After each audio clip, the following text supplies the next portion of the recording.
Hi dosto, I hope you all are doing well. Today we have a very special guest with us, CA Saurabh Singhal and another moderator and member of Professional Times, CA Suraj Vallaji. I welcome you both on this channel, sir. So, Thank you.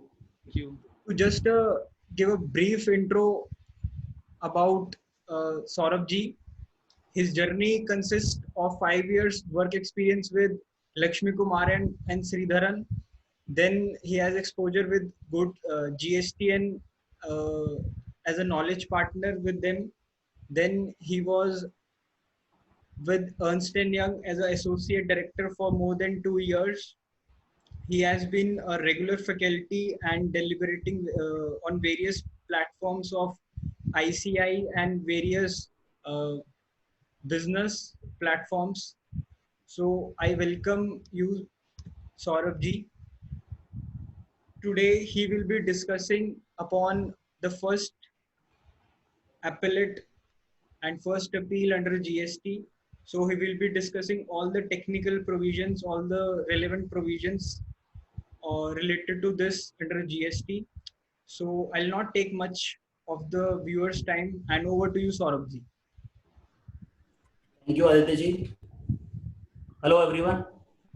I'll directly go to the topic.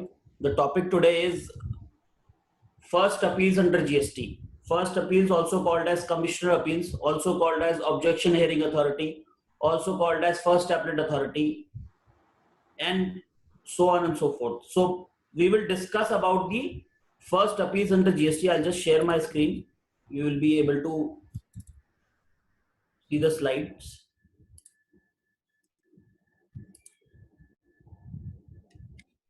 Now the flow of our discussion would be, first we will discuss the origin of this appeals chapter in any taxing statute and including GST. So what is the origin of this taxing statute, of this chapter in a taxing statute, appeals? Then we will discuss the division of powers between center and state. Why do we need to discuss this? We need to discuss this because appeals as a chapter is appearing in both the Central GST Act as well as the State GST Act. So obviously, if it is under both the acts, then we need to discuss the division of powers between the two government, between central government and state government, to understand how this mechanism would work. And after understanding the whole mechanism in terms of the structure, we will go on to discuss the actual legal provisions of appeals chapter under GST law. Then at last, I will briefly discuss some issues under the appeal and how to actually file the appeal, practically file the appeal before the appellate authority. Now the origin first. Now in GST law, if you'd see, chapter 18 is the chapter for appeals. And it consists of section from 107 to 121. Now the primary question that should come to our mind is, why do we have a separate chapter for appeals under GST law? What was the need of this? We all know that in our country, that is India, we have by our own constitution a well-defined structure for appeals, or a well-defined judicial structure for any legal remedy, for any civil legal remedy. That is, you can go to a district magistrate, then you can go to a higher forum, then to the High Court, then to the Supreme Court. So when this is in place, why do you need a separate mechanism or a separate appellate mechanism for GST law? Is this mechanism, which is already in place by the Constitution of India, not good enough? The answer is two-pronged. The first aspect to the answer is that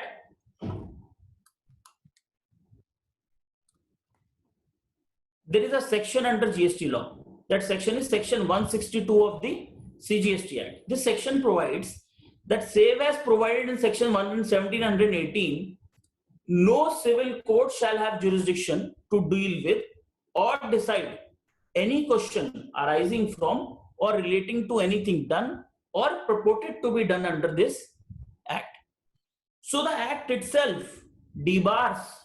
So the act itself debars any civil court to entertain a question which relates to GST law. So the act itself is debarring it. But the act provides that same as provided under 117 and 118. 117 and 118 are appeals to High Court and appeals to Supreme Court. So except for appeals, or I should not say appeals, except for High Courts and Supreme Courts, all other civil courts are debarred from deciding any question which relates to this law. So the first answer, or the first aspect of an appeals chapter under this law is because of section 162. You could not have gone to a civil court, that is why they have provided for a separate appeals chapter. Now the second aspect of it is that our judicial hierarchy or our judicial system is inefficient for it to handle any taxation matters, because tax relates to money and money relates to business, and we can't afford in our country for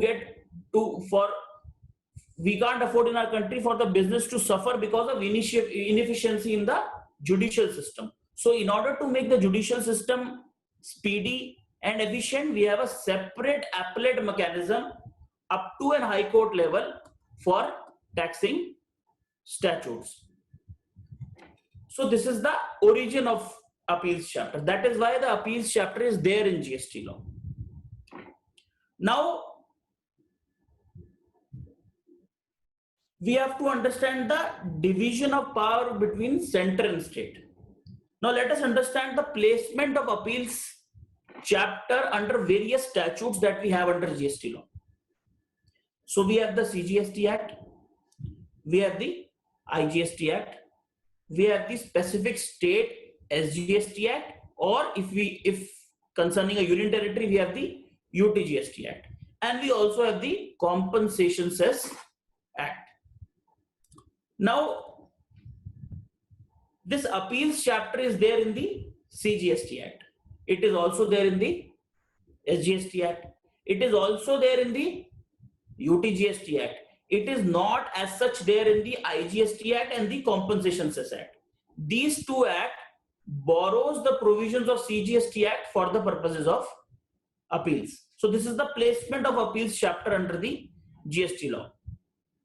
अब मान लीजिए एक assessee है और वो assessee obviously अगर local sale करता है तो he would pay CGST as well as SGST.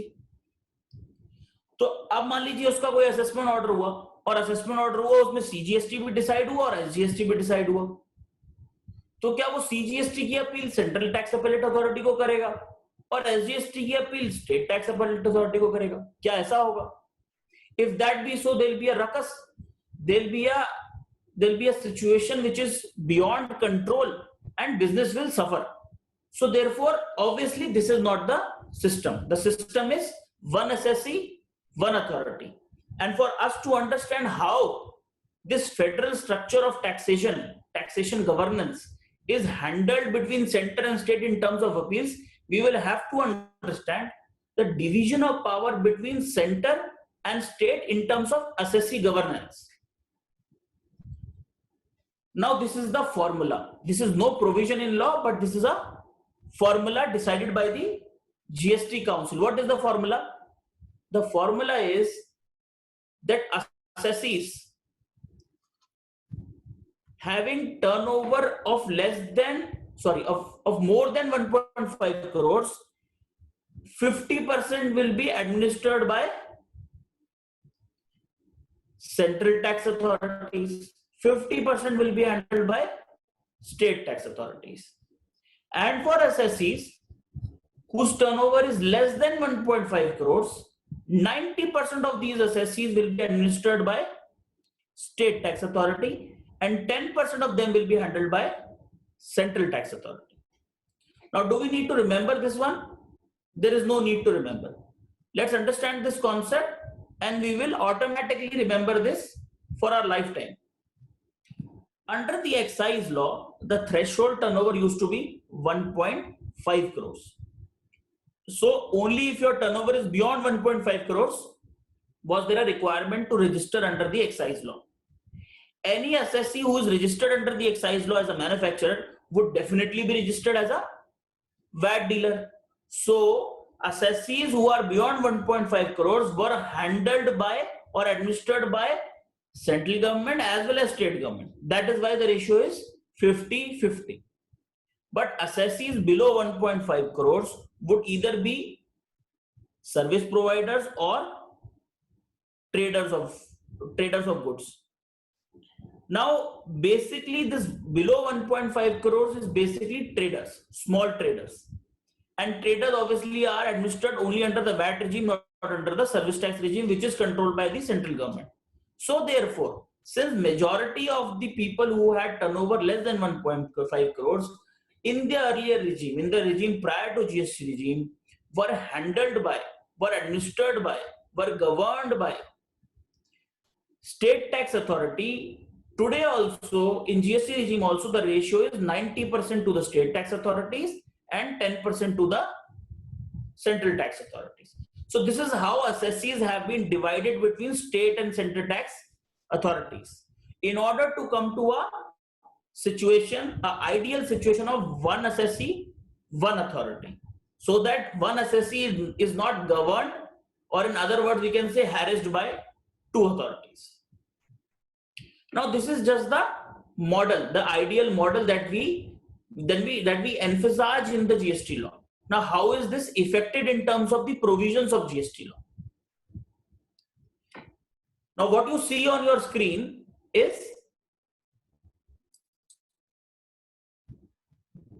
Section 6 of the CGST Act. What does it provide? It says officers appointed under the SGST Act or the UTGST Act are authorized officers for the purposes of CGST Act. Now understand this. How are they effectuating this formula? By way of provisions of law under Section 6 of the CGST Act. Similar section would also be there under the SGST or the UTGST Act.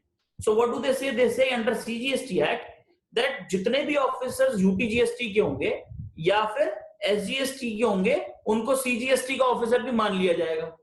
Same बात कहां लिखी होगी? SGST act में लिखी होगी. वहां क्या लिखा होगा? जितने भी ऑफिसर SGST के होंगे उनको जितने भी ऑफिसर CGST के होंगे उनको हम SGST का ऑफिसर मान लेंगे, स्टेट टैक्स ऑफिसर मान लेंगे. इससे क्या हुआ? हर ऑफिसर चाहे वो सेंटर का हो चाहे वो स्टेट का हो, वो दोनों टाइप के एसएससीज को गवर्न और एडमिनिस्टर कर सकता है. इससे ये हुआ, पहले क्लॉज से ये हुआ. सेकंड क्लॉज से क्या हुआ? सेकंड क्लॉज से क्या हुआ?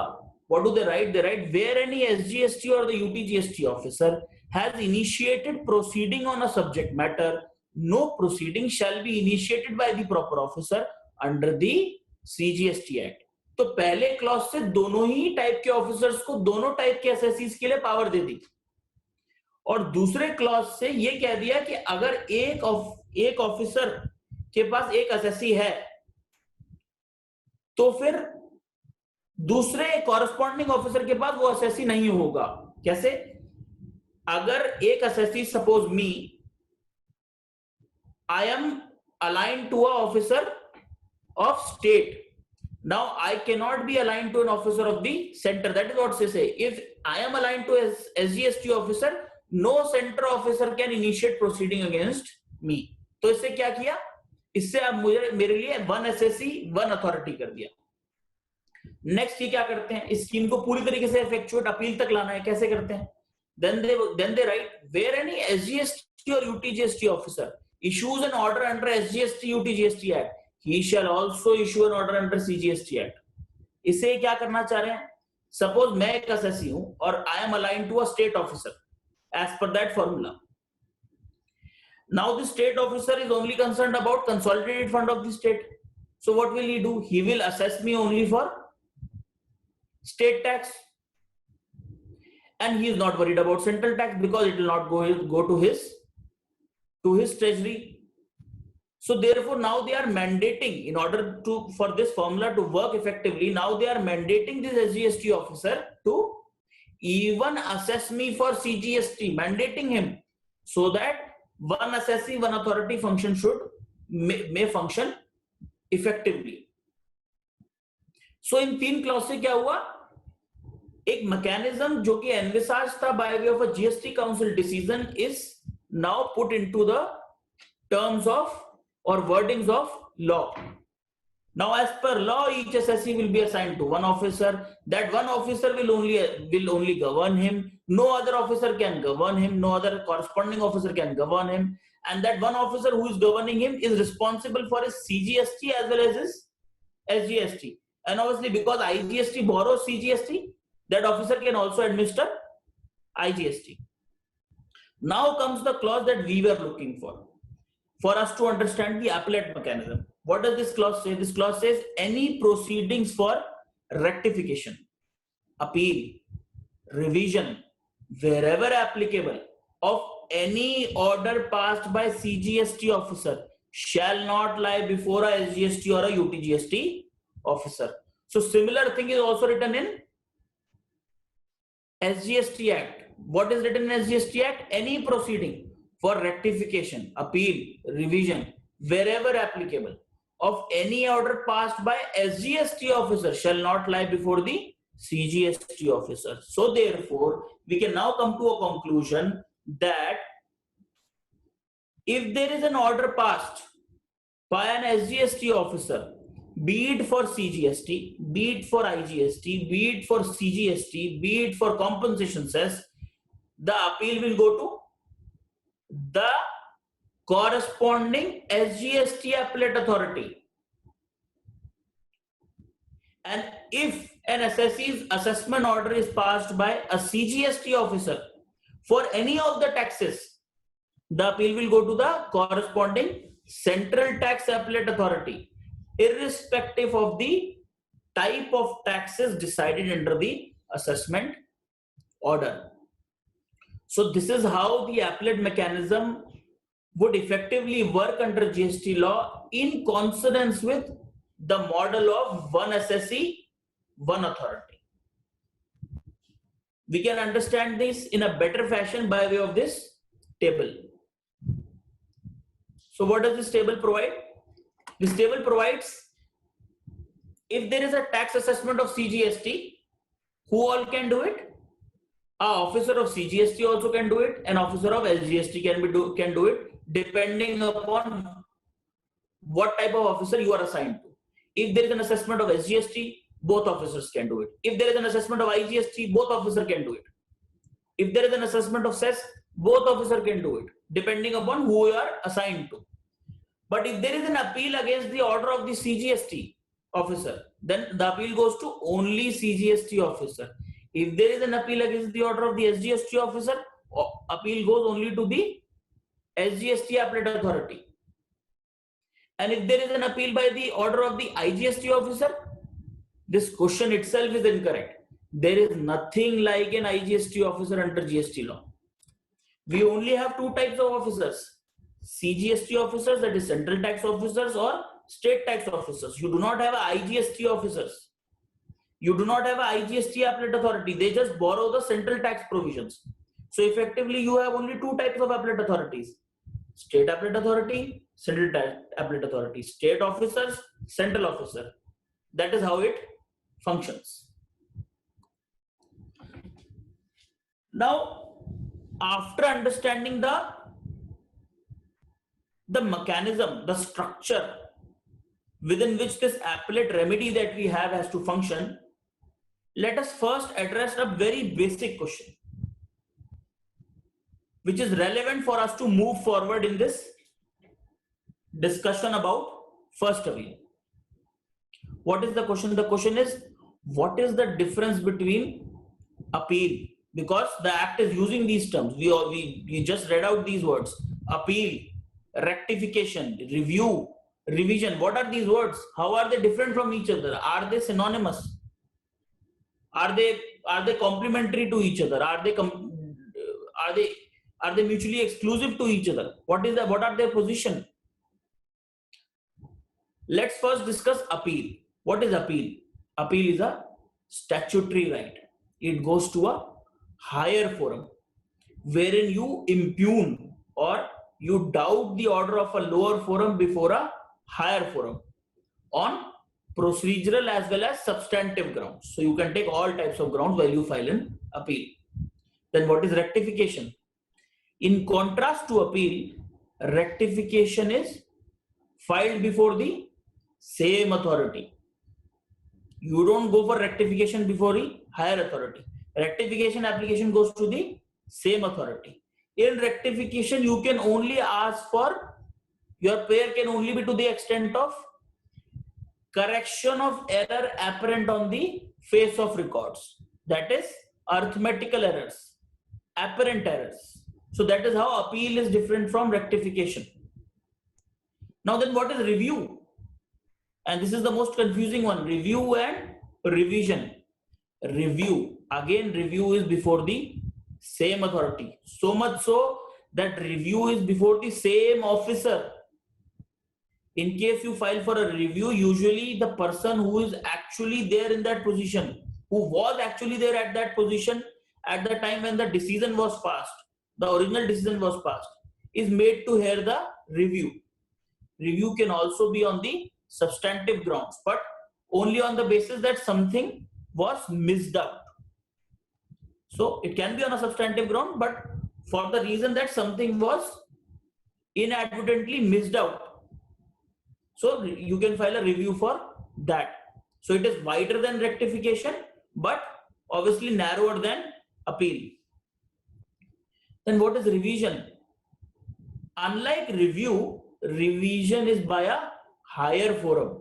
Revision usually is suo motu and usually is by the department for the interest of the department. Though this is not the thumb rule, but usually it is for the interest of the department by a higher officer of the department. Suppose your assessment order is passed by the joint commissioner, review will be done by the commissioner.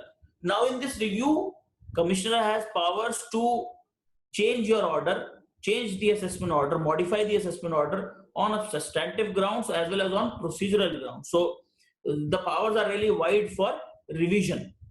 So that is how revision is different from review. Now we will use these terms while we go into discussion in the ensuing slides: appeal, rectification, review and revision. Now we are starting with the legal provisions for filing first appeal before the first appellate authority.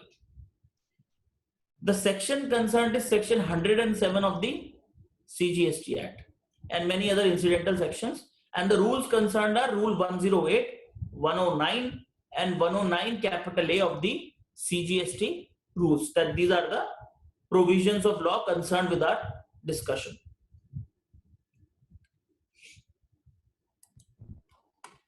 Now, what is an appellate authority? We are discussing appeal to the appellate authority or first appellate authority. What is an appellate authority?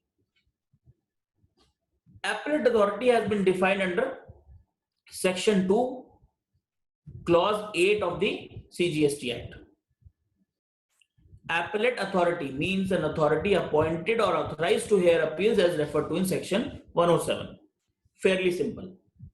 Then section 5(4) provides for a specific provision for appellate authority. What does it say? It says appellate authority shall not exercise the powers and discharge the duties conferred on any other officer of central tax. What is the relevance of this section? Practically speaking, we all know who is an appellate authority. Usually an additional commissioner appeals, joint commissioner appeals, or any other special commissioner. These are the type of officers who are constituted as appellate authority. Now, effectively speaking, they are nothing but similar officers of the department, but they have been given appellate function. When I say appellate function, they are we can say they are given quasi-judicial functions, like judicial functions. They are like a court for an assessee. So in order for those officers who are otherwise just officers like any other assessing officer, to give them the feel and power of an appellate authority, of a court, they say appellate authority shall not exercise powers as are usually exercised by a central tax officer, as a normal officer. Why is this provided? So that the appellate authority functions like a court. It only hears the question that is put before the appellate authority in the appeal. It does not go beyond the question and say आप ये भी क्या करते हैं, अच्छा अभी appeal तो आपकी इसलिए है कि आप जो सोप बेचते हैं ये 5% पे होना चाहिए, 12% पे होना चाहिए, पर आप ये बताइए आईटीसी पे क्या करते हैं. So that he cannot ask all these questions, so that he does not go beyond the appeal, so that he functions effectively like an appellate authority, like a court. This provision has been provided for. To supplement this provision is also a provision under section 106. It says the authority or the appellate authority shall, subject to provisions of this chapter, have the power to regulate its own procedure. Why this power has been given to appellate authority? So that it can function like a court. So that an appellate authority, suppose there is an appellate authority in Delhi in ITO under the state tax department. That appellate authority has the power to regulate its own procedure. It can issue some regulations and say that whenever a hearing will happen before me or before the appellate authority, the person attending the hearing has to wear a white shirt, a black pant, a black trouser. The hearing will happen at 11 a.m. from 11 a.m. in the morning till 3 p.m. in the evening. So things like that, so that it gets a feel of an appellate authority, a feel of a court. So these are only provisions so that these officers, all the officers of the department, function like a court and effectively function as a first legal remedy, first appellate remedy for the assessee. So this is their attempt to make appellate authority a quasi-judicial, a like judicial forum. Now, in terms of GST law, and we are specifically talking about CGST Act, who are the appellate authorities? They say, in case your order has been passed by additional or joint commissioner, your appellate authority will be the officer of the rank of commissioner, and he will be called Commissioner Appeals. In case the assessment order or the adjudication order is passed by the deputy or the assistant commissioner or the superintendent, they say your appellate authority will be the officer of the rank additional commissioner and will be called Additional Commissioner Appeals. So this is the actual designation of the officer who would act as first appellate authority under the CGST Act. You can have a different level at the SGST level. We can't discuss SGST right now, so we are limiting our discussion to CGST Act. Now this is the effective section of filing an appeal to the first appellate authority. What does this section read? This section provides that who can file an appeal? Assessee. So we are not discussing or deliberating on who can file an appeal before first appellate authority. We are first discussing from the assessee's angle. We will second discuss from the department angle, from the revenue angle. So who can file an appeal? An assessee aggrieved by the order of the CGST Act, SGST Act, UTGST Act by an adjudicating authority, passed by an adjudicating authority. So who can file an appeal? Assessee can file an appeal. Against what type of order? Order passed by adjudicating authority. And this order should be passed under which act? It could have been passed under CGST, SGST, UTGST.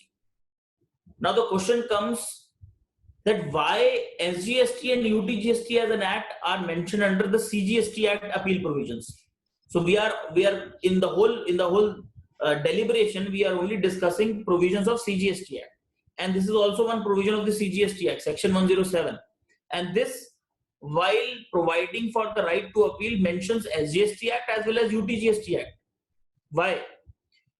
That is so because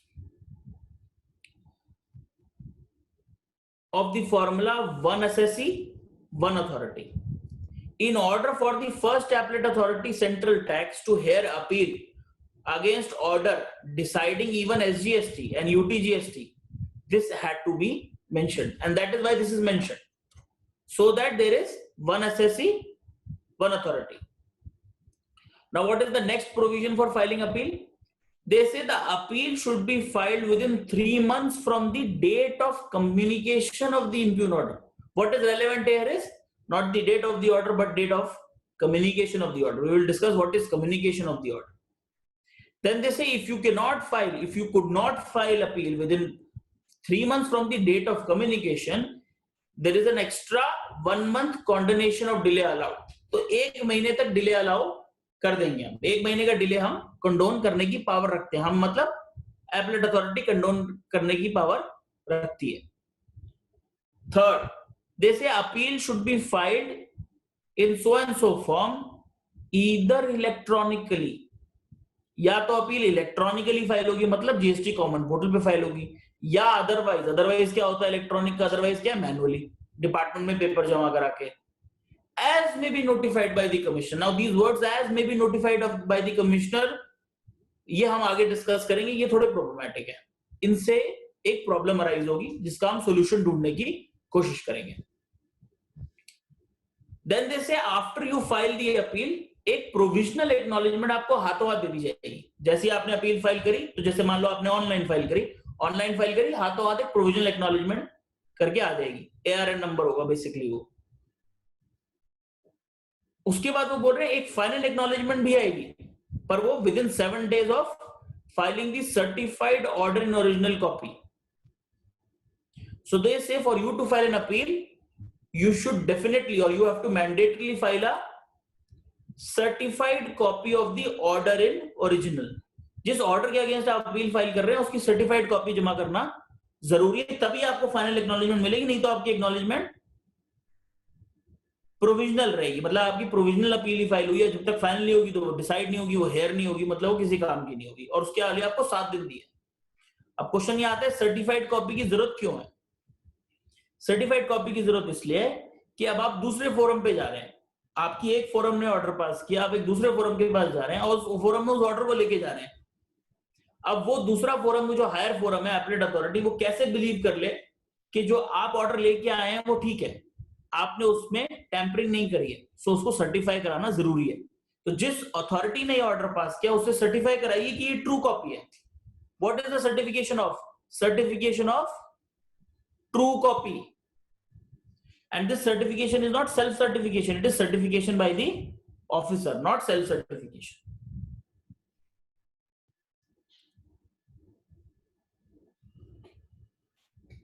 Now we will deal, we've discussed this few provisions of filing appeal before the first appellate authority.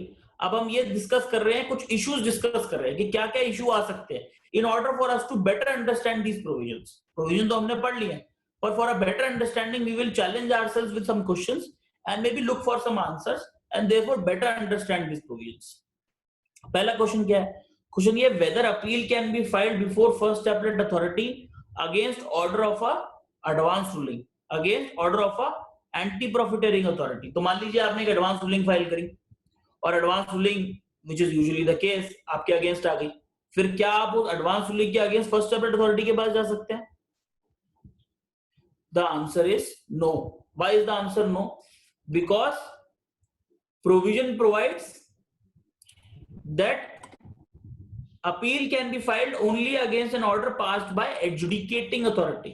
And the definition of adjudicating authority under section 2 of the CGST Act excludes advance ruling authorities, appellate authority for advance ruling, national appellate authority for advance ruling, anti profiteering authorities. So in सभी orders के against जो कि है advance ruling से related orders और anti profiteering के related orders के against आप फर्स्ट एपलेट अथॉरिटी में नहीं जा सकते. उनके एक अपने अलग एपलेट मैकेनिज्म है. लाइक एडवांस रूलिंग अथॉरिटी के ऑर्डर के अगेंस्ट आप कहां जाते हैं? एपलेट अथॉरिटी के पास जाते हैं. एडवांस रूलिंग के appellate authority for advance ruling के ऑर्डर के अगेंस्ट आप कहां जा सकते हैं? नेशनल एपलेट अथॉरिटी में जा सकते हैं. National appellate authority for advance ruling, अगर वो नहीं बनी है तो हाई कोर्ट जा सकते हैं. सिमिलरली एंटी प्रॉफिटिंग अथॉरिटी के ऑर्डर्स के लिए अलग एपलेट मैकेनिज्म है. So this appeal section, this first appeal section under that is section 107 of CGST Act is not applicable for orders of advance ruling and anti profiting authority. दूसरा question आता है, हमारे statute में लिखा हुआ है appeal should be either filed electronically और otherwise as may be notified by commissioner. अब ये जो वर्ड्स हैं as may be notified by commissioner, they are a problem. हम सभी जानते हैं जीएसटी पोर्टल में शुरुआत में बहुत ग्लिचेस आए हैं. अब एक्ट बोल रहा है अपील या तो आप इलेक्ट्रॉनिकली फाइल करो या मैन्युअली कर सकते हो एज मे बी नोटिफाइड. तो मतलब मैन्युअली फाइल करने से पहले क्या करना पड़ेगा, हमें एक नोटिफिकेशन देखनी पड़ेगी कमिश्नर ने जो कि इशू करी होनी चाहिए. तो मान लीजिए मैं स्टेट ऑफ दिल्ली में अपील फाइल कर रहा हूं, तो स्टेट ऑफ दिल्ली के कमिश्नर ने एक नोटिफिकेशन इशू करी होनी चाहिए जिसमें लिखा होना चाहिए कि हम अलाउ कर रहे हैं manual appeal filing. Until and unless that notification is there under section 107 of the CGST Act or SGST Act, you cannot file a manual appeal. ये प्रॉब्लम है, ये प्रोविजन से प्रॉब्लम है. प्रोविजन ही बोल रहा है कि जब तक नोटिफिकेशन नहीं आएगी तब तक आप अदरवाइज वाला ऑप्शन, जो कि ये रहा मैं वापस दिखा रहा हूं, ये जो अदरवाइज वाला ऑप्शन है आप इसको यूज नहीं कर सकते. पर इसमें एक अच्छी बात है, recently Calcutta high court in Ahmedabad road lines, Calcutta Ahmedabad road lines has held that if the GST portal is not providing for effective functionality for filing appeal online, one can always file appeal offline. ये आप कर सकते हैं. So एक Calcutta high court का decision है which can be used in this regard. Otherwise, legally speaking, until unless there is a notification by the commissioner, you cannot file an appeal using manual mode. You have to go by a online mode on the GST common portal, that is gst.gov.in. Now एक बड़ा practical सवाल ये आता है, law बोल रहा है कि आपको अपील फाइल करनी है और अपील के साथ एक सर्टिफाइड ओरिजिनल की कॉपी लगानी है. सपोज मैं सर्टिफाइड कॉपी लेने जाना नहीं चाहता, मैं अपनी ओरिजिनल कॉपी लगाना चाहता हूं, बिकॉज जो ओरिजिनली साइन कमिश्नर से मुझे मिली है या मेरे असेसिंग अथॉरिटी से मिली है वो तो सही है, उसको तो मैं टैंपर कर ही नहीं सकता, वो तो ओरिजिनल है. तो in place of certified can I file original? As per basic jurisprudence, there is a lot of jurisprudence in this regard, you can always file the original copy. Then there is no, if you file the original copy, there is no need for you to get a certified copy and file it. इसमें कोई दिक्कत वाली बात नहीं है. पर suppose आप original copy अपने पास रखना चाहते हैं, आपके रिकॉर्ड में बहुत सारी कंपनीज की ये पॉलिसी होती है हम ओरिजिनल कॉपी नहीं लगाते, तो क्या तरीका है? तब तो आपको सर्टिफाइड कॉपी लानी पड़ेगी. अब आप सर्टिफाइड कॉपी उस असेसिंग ऑफिसर से लेने जाएंगे जिस असेसिंग ऑफिसर के ऑर्डर के अगेंस्ट आप अपील कर रहे हैं. तो जिस जैसी आप सर्टिफाइड कॉपी मांगेंगे तो वो क्या कहेगा, सर आप अपील फाइल कर रहे हैं हमारे ऑर्डर के अगेंस्ट. हाँ भाई कर रहे हैं. तो क्या वो कोऑपरेट करेगा आपके साथ? लीगली स्पीकिंग उसको करना चाहिए, पर क्या ऐसा हो सकता है वो कोऑपरेट ना करे? That he would find excuses to not give you certified copy? Yes, there may be scenarios. Then what is the resolution for you? What is the solution for you? Solution is section 163. Section 163 एक बहुत ही अच्छा section है जो बहुत जगह काम आता है. वो सेक्शन बोलता है wherever a copy of any order or document is provided to any person on application, there shall be paid a fee as may be prescribed. So in a derivative method or in a derivative way, what does this section provides? This section provides कि आप एक application with along with specified fee लगा सकते हैं department में, और अपने किसी भी ऑर्डर या डॉक्यूमेंट, मतलब अपनी रिकॉर्ड फाइल में से, जो आपके नाम की रिकॉर्ड फाइल है डिपार्टमेंट में, उसमें से कोई भी पन्ना सर्टिफाई करा के ले सकते हैं. तो अगर आपका असेसिंग ऑफिसर आपको सर्टिफाइड कॉपी देने में दिक्कत कर रहा है तो आपको क्या करना है, आपको सेक्शन 163 का हवाला देके एक एप्लीकेशन डालनी है. जो भी प्रिस्क्राइब फी है, यूजुअली 2 रुपए पर पेज होती है, कहीं 5 रुपए पेज होती है, जो भी प्रिस्क्राइब्ड है वो लगानी है. और वो एप्लीकेशन लगाते ही ऑफिसर आपको खुद बुलाएगा, क्योंकि now he is under this section bound to give you this certified copy. बोलेगा आपको लेके जाइए certified copy. So this is one way to get the certified copy when the officer is not cooperating with you. Now ये बहुत ही important question है, बड़ा practical भी है, और ये होता है स्पेसिफिकली एसएमईज में बहुत होता है. आपके अगेंस्ट असेसमेंट ऑर्डर पास हुआ, आपने उसको लाइटली लिया, आपने कहा अभी कौन सा कोई डिमांड कलेक्ट करने आ रहा है, और 3 महीने चले गए. और आपने अपील फाइल नहीं करी, 3 महीने क्या 4 महीने भी चले गए, और अपील कब तक फाइल करनी है? 3 महीने with continuation of delay of 1 month, तो 4 महीने भी चले गए। अब आपने अपील फाइल नहीं करी, तो आप क्या कर सकते हैं? क्या अब ये अपील इनफ्रक्चुअस हो गई? क्या अब आपके पास कोई सोल्यूशन नहीं है? क्या अब आपको ये डिमांड देनी पड़ेगी चाहे डिमांड कितनी गलत हो? अगर एक स्ट्रेट फॉरवर्ड आंसर बोलूं तो हाँ, ये अपील इनफ्रक्चुअस हो गई। नो हाई कोर्ट और supreme court help you, it was your legal statutory right which was fettered by some conditions, you did not abide by those conditions, now it is gone and now you have no other option but to pay the demand as given in the assessment order। आपके पास और कोई option नहीं, अब खत्म हो गया। पर ये बोलना बड़ा हार्श होगा, तो कुछ तो सोल्यूशन होगा। एक रे ऑफ होप है। रे ऑफ होप क्या है? Limitation act. Limitation act section 29 क्या बोलता है? लिमिटेशन एक्ट बोलता है कि लिमिटेशन एक्ट में जो प्रोविजंस हैं वो किसी भी सेंट्रल या स्टेट एक्ट पे लगेंगे अनलेस वो स्पेसिफिकली एक्सक्लूडेड हो बाय दैट वेरी एक्ट। मतलब अगर आप जिस एक्ट में पढ़ रहे हैं लिमिटेशन, तो 3 महीने और 1 महीने लिमिटेशन की बात हुई, it's a matter of limitation, it's a question of limitation. अगर उस एक्ट में लिमिटेशन एक्ट की एप्लीकेशन एक्सक्लूडेड है तब तो लिमिटेशन एक्ट नहीं लगेगा, पर अगर एक्सक्लूडेड नहीं है तो लिमिटेशन एक्ट के प्रोविजंस लगेंगे। ये सेक्शन 29 में लिखा है। अब सेक्शन 5 क्या कहता है लिमिटेशन एक्ट का? लिमिटेशन एक्ट का सेक्शन 5 कहता है कि अगर एसएससी सफिशिएंट कॉज दे तो अपील फाइलिंग में डिले कंडोन किया जा सकता है। ये क्या कहता है? ये सेक्शन 5 कहता है।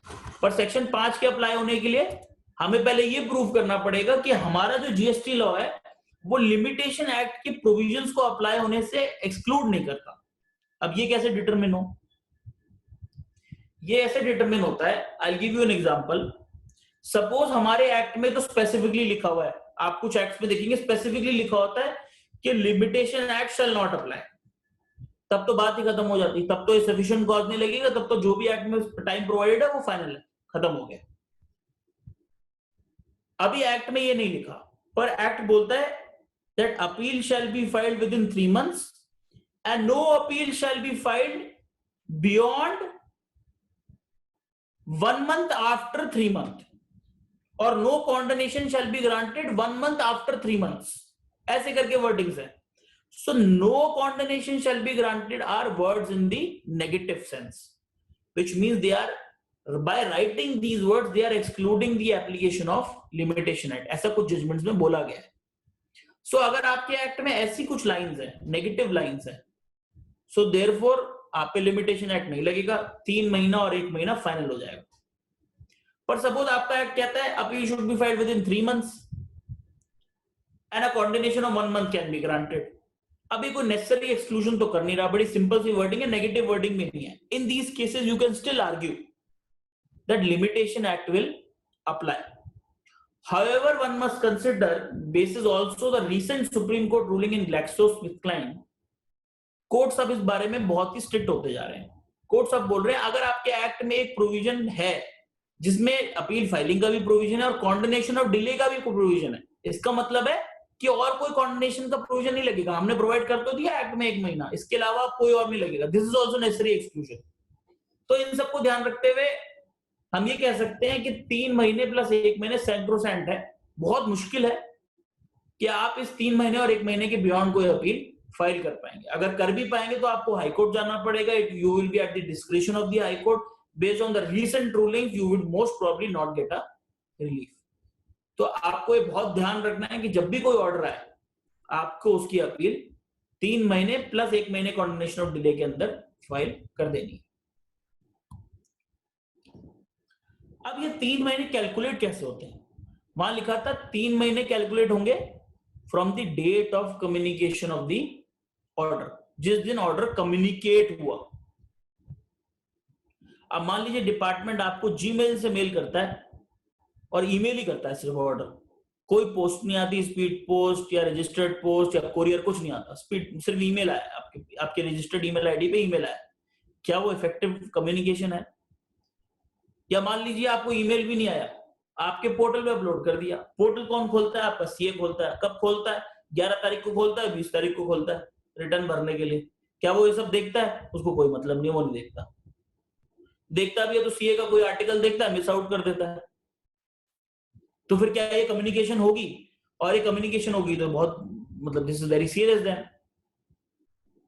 So let us see the provisions for this. Provision is section 169 of the CGST Act. Section 169 of the CGST Act provides for mode of service. What can be the different modes of service which can be used by the officers for communicating with the assessee? इसमें बहुत सारे modes लिखे हैं। One is by way of tendering it directly, मतलब आपके authorise representative को physically दे दिया, आपके एडवोकेट को फिजिकली दे दिया, आपके लिए रजिस्टर्ड पोस्ट कर दिया, स्पीड पोस्ट कर दिया, कुरियर कर दिया। और उसमें एक और mode, that is email address. by sending a communication to his email address is effective delivery. So you one cannot take an argument that क्योंकि ये मुझे सिर्फ मेल हुआ था इसलिए मेरे को कम्युनिकेट नहीं हुआ, मैं अपना मेल खोलता नहीं हूँ। You are responsible for your email ID. उसमें एक और प्रोविजन डाल दिया इन्होंने बड़ा clear, by making it available on common portal. बहुत क्लियरली लिख दिया उन्होंने। तो मतलब जैसे ही वो अपलोड कर देते हैं पोर्टल में उस दिन कम्युनिकेट हो गया, उसको भी कम्युनिकेशन बोलते हैं। वो लॉ में लिख दिया उन्होंने, ऑल्दो इसकी जरूरत नहीं थी बिकॉज हमारे आईटी एक्ट 2000 में पहले ही ये बात लिख दी गई है। But to avoid any dispute of application of IT act on GST law और otherwise they have specifically mentioned in GST law that uploading on common portal is effective communication of the order. तो अभी ये argument कि email पे आया या portal पे आया ये तो ले नहीं सकते। अब एक क्वेश्चन बचता है कि डिलीवरी तो चलो ये मान ली होती है, ईमेल पे डालना है पोर्टल पे डालना, इसकी कम्युनिकेशन कब माना जाए? जिस दिन मैं उस ईमेल को खोल के पढ़ लेता हूं या जिस दिन मैं पोर्टल पे जाके उस डॉक्यूमेंट को खोल लेता हूं, क्योंकि पोर्टल पे तो मैं कई बार ओपन करता हूं और जरूरी बात नहीं है मैं वहां का डॉक्यूमेंट खोलता हूँ। तो इसकी डिलीवरी का टाइम क्या होगा? डिलीवरी तो है ये, इफेक्टिव कम्युनिकेशन तो है ये, पर what would be the time? Because from that time only 3 months will be counted. उसके लिए भी इन्होंने सेक्शन डाल दिया।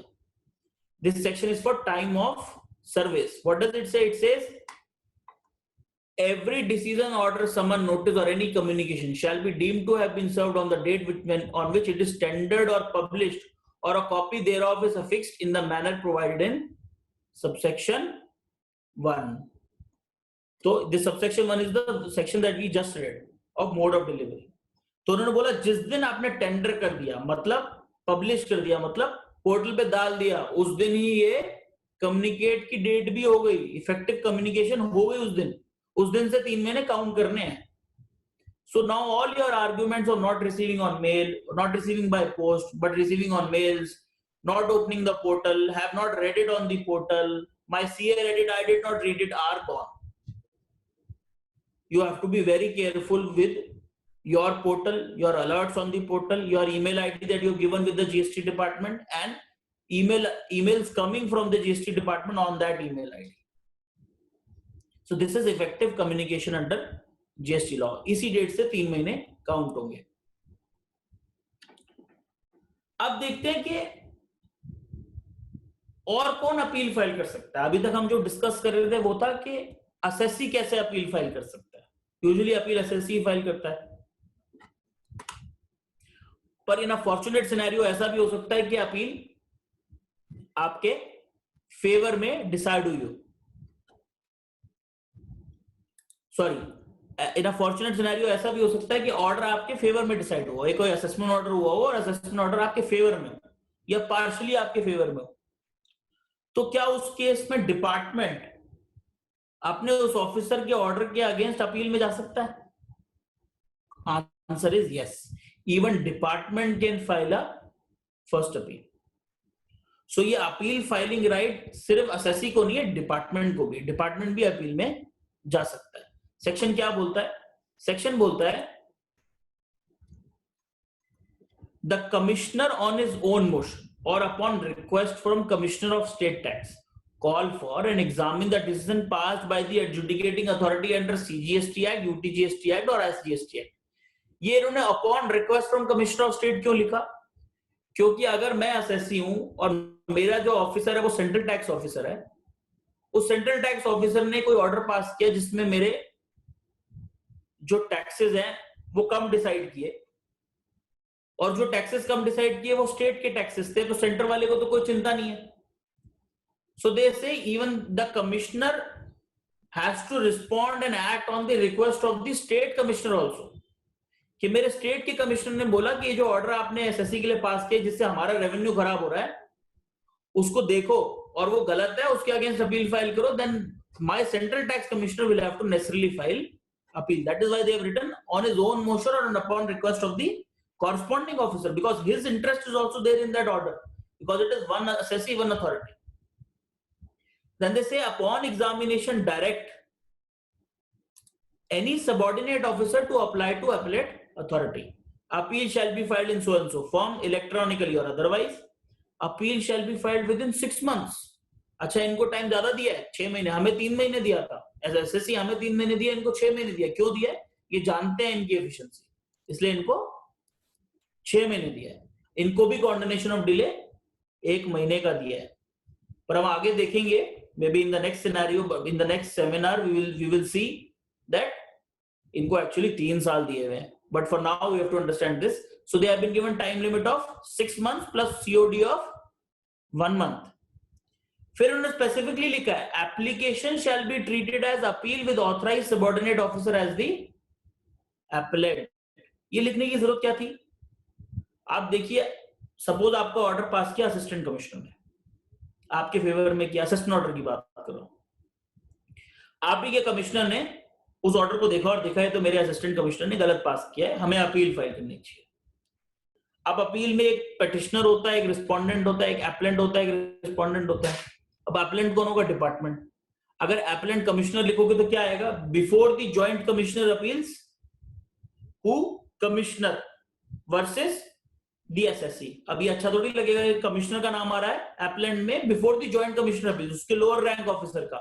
इसलिए वो लिख रहे हैं application shall be filed as appeal with authorised subordinate officer as the appellant, जिससे judicial, not judicial, departmental hierarchy maintain रहे, उसका डिसिप्लिन मेंटेन रहे. That is why they have written application shall be treated as appeal with authorized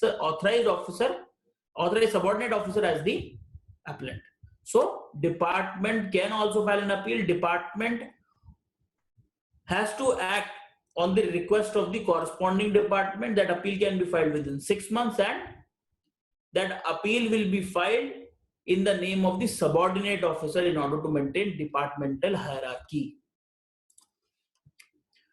Now let us see few more provisions relating to first appeal. As we discussed earlier,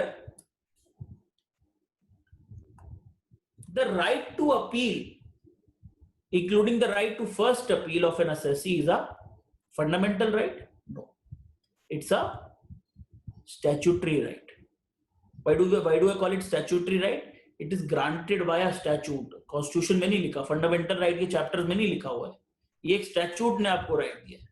और statute जब right देता है तो statute right देते समय कुछ conditions लगा सकता है, and that conditions will be valid unless it is prove to be against the interest of justice or against public policy or things like that. Otherwise reasonable conditions can be put. तो इन्होंने क्या condition लगाई हैं आपके first appellate के right को देते वक्त? क्या कंडीशन लगाई है? ये कह रहे हैं जब आप अपना राइट एक्सरसाइज करेंगे अपील का, तो आपको full amount of tax, interest and penalty and other amount that you admit. तो मान लीजिए ऑर्डर आपके अगेंस्ट हो 100 रुपए का, 100 रुपए में से आप 20 रुपए एडमिट करते हैं, हाँ भाई मैंने गलत जमा नहीं कराया, तो 20 रुपए तो पहले जमा कराने पड़ेंगे अपील की एक्सरसाइज, अपील की पावर या अपील का राइट एक्सरसाइज करने से पहले. फिर कह रहे हैं जो रिमेनिंग अमाउंट है उसमें से जो टैक्स अमाउंट है, रिमेनिंग में से सिर्फ टैक्स और कुछ नहीं, सिर्फ टैक्स, उस टैक्स का 10% जरूर जमा कराना पड़ेगा एज प्री डिपॉजिट. इसका मैक्सिमम अमाउंट उन्होंने 25 करोड़ में लग दिया. अब मान लो हो सकता है किसी का 1500 करोड़ का मैटर है तो वो 150 करोड़ रुपए नहीं जमा कराएगा. फर्स्ट अपील में जाने के लिए 25 crore is the maximum limit, और 10% of the tax amount which ever is lower. Then they say that once you deposit this 10% of tax amount, recovery proceedings for the balance amount will be automatically stayed. ये बड़ा important है. In order for us to understand the appellate mechanism, in order for us to understand how our judicial system under taxing statute, specifically indirect tax, has been improved by this provision. ये 2014 में आ गया था central excise law में और उसको continue किया गया यहाँ पर. ये बड़ा इंपॉर्टेंट है, इसको देखेंगे क्या चीज है. So these are few conditions for filing appeal. अब इससे रिलेटेड कुछ क्वेश्चंस एड्रेस करते हैं. तो अभी हमने देखा कि हमें अपील फाइल करने के लिए एक 10% ऑफ टैक्स अमाउंट को प्री डिपॉजिट करना होता है. प्री डिपॉजिट क्यों बोलते हैं? अपील से सुनने से पहले का कंडीशन, प्री डिपॉजिट. अब बड़ा डाउट रहता है लोगों को कि what is the difference between pre deposit and deposit under protest. इसको लोग बड़ा कंफ्यूज करते हैं, डिपॉजिट अंडर प्रोटेस्ट को और प्री डिपॉजिट को. प्री डिपॉजिट क्या होता है ये तो हमने डिस्कस किया. अपील फाइल करने की जो कंडीशन होती है उसको प्री डिपॉजिट कहते हैं, कि अपील सुनने से पहले जो भी अपीलेट अथॉरिटी होगी वो आपसे ये प्री डिपॉजिट मांगेगी. What is deposit under protest? ये एक तरीका है एसएससी का जिसमें वो टैक्स जमा करा देता है या जो भी डिमांड होती है वो जमा करा देता है under protest, that he is not accepting the demand, not accepting the liability, but depositing under protest. ऐसा एसएससी क्यों करता है? ये एसएससी इसलिए करता है जिससे वो अपनी इंटरेस्ट लायबिलिटी बचा सके, जिससे वो अपना बोनाफाइड प्रूफ कर सके. सपोज मैं एक एसएससी हूं और मेरा ऑडिट हुआ और मेरे ऑडिट में उन्होंने बोला कि ये डिमांड बनती है आपकी, मैं उनसे अग्रीबल हूं. मुझे पता है ये अभी ऑडिट हुआ है, ऑडिट के बाद शोकॉज आएगा, शोकॉज के बाद ऑर्डर पास होगा, ऑर्डर के बाद मैं अपील में ही जाऊंगा अगर ऑर्डर मेरे फेवर में नहीं आया तो. पर अब मुझे पता है डिमांड तो खड़ी हो गई है, ये ऑर्डर तो मतलब मोस्ट प्रोबेबली फर्स्ट जब भी आप शोकॉज इशू होता है वो कंफर्म ही हो जाता है. तो अब मैं क्या करूं उसका? मैं क्या करूंगा, मैं इस अमाउंट को अंडर प्रोटेस्ट जमा करा दूंगा. उससे क्या होगा, मेरी इंटरेस्ट लायबिलिटी उस दिन से स्टॉप हो जाती है. एक्ट में इंटरेस्ट का रेट क्या है? 18%. जनरली एसएससी की आरओआई भी नहीं है 18%. आपको कोई एफडी कोई इन्वेस्टमेंट 18% देती नहीं है. तो 18% is less of interest in nature, more of penal in nature. तो 18% का इंटरेस्ट बचाने के लिए मैं क्या करता हूं, मैं यहां पर पैसा अंडर प्रोटेस्ट जमा करा देता हूं. So that is the difference between pre deposit and amount under protest. Pre deposit आप एक अपील के राइट को एक्सरसाइज करने के लिए जमा कराते हैं. अंडर प्रोटेस्ट आप जमा करते हैं पैसा क्योंकि आपको इंटरेस्ट लायबिलिटी बचानी होती है, अपना बोनाफाइड प्रूफ करना होता है, इसलिए आप अंडर प्रोटेस्ट पैसा जमा कराते हैं. सपोज मेरा एक असेसमेंट ऑर्डर पास हुआ जिसमें एक टैक्स डिमांड आई और एक इंटरेस्ट डिमांड आई और एक penalty demand I.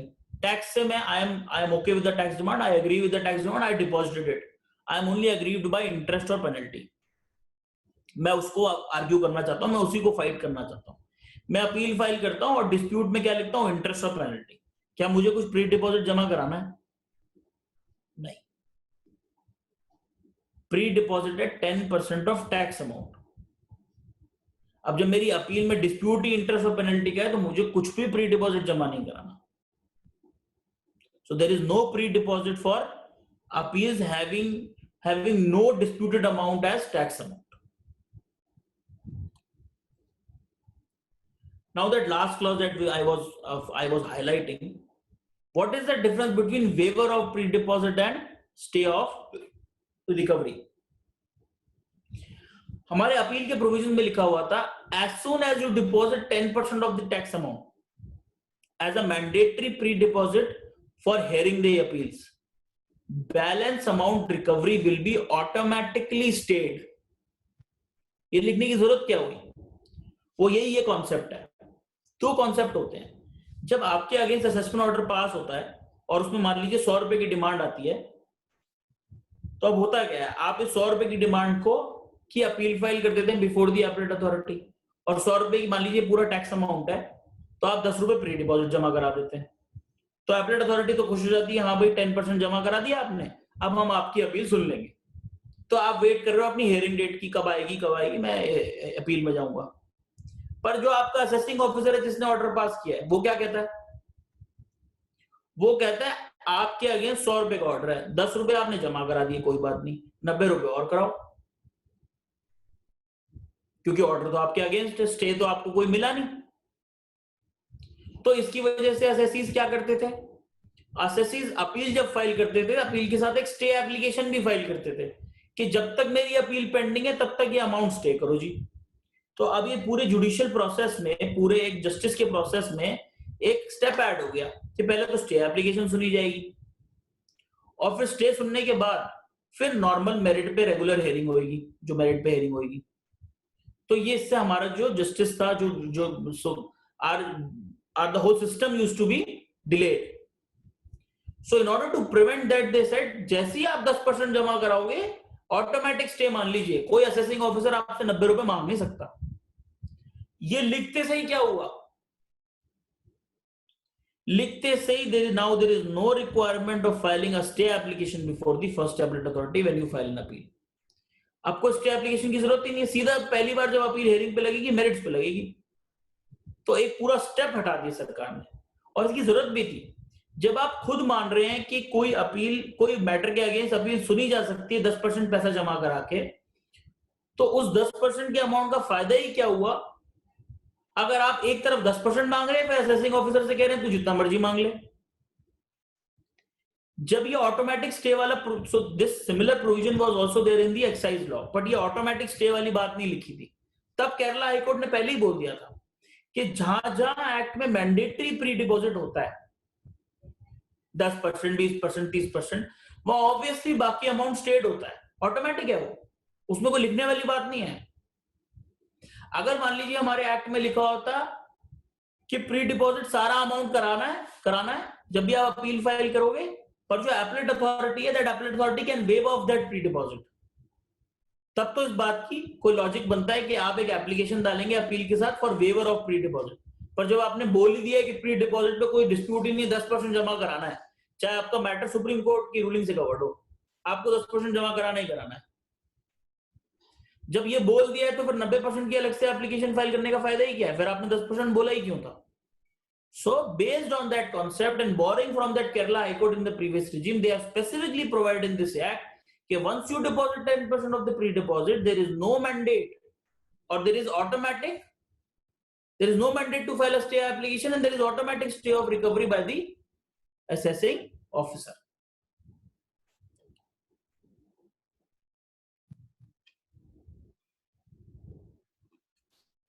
This we have addressed this question.